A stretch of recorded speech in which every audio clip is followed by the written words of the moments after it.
Introverts, how did you meet your girlfriend? At a garage sale.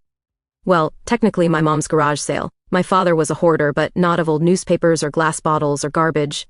He hoarded consumer goods, tools, CDs, home improvement stuff, camping gear, hunting and fishing stuff. The man had piles and piles of it stuffed into his home, most of it pretty high quality, all bought on clearance. The old man was a sucker for a deal, even if he didn't have a use for it. After he passed away, it fell to us to figure out what to do with the stock of overstocked goods, large enough to open a store. So we sold it at rock-bottom prices in the front yard, as is tradition. It was a miserably hot summer's day.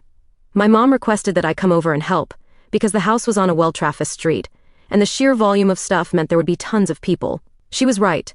There'd been a zillion people the day before, and though we'd sold a lot of stuff, there was much more yet to go. And today, I'd put an ad up on Craigslist. It was even busier. It was a long day of haggling with strangers, but at the end of the day, we'd sold 90% of the load, and we were just getting ready to close up and celebrate our success with pizza. Then this car pulls up, and out hops this gorgeous girl. She starts poking around in the CDs first, finds a couple she loves, then waves me over and starts asking about some she's unfamiliar with. Think she thought that since she'd found a few things she liked, the stuff she hadn't heard might be in the same vein, not knowing it was purchased indiscriminately from bargain bins all over town. I answer as best I can. I hadn't heard most of them, but I was able to steer her to a couple she might enjoy. We kept chatting, and I sort of showed her around in between helping other people who kept showing up. There was definitely an instant attraction, and some really great conversation. She had to get going, so I made her a sweetheart deal on the stuff and helped her to her car. She got in, drove away, and then I realized I hadn't gotten her number. My brother and my neighbor had a F-King field day at my stupidity. But she told me where she worked, at a restaurant down the road, and she told me the days she was usually scheduled.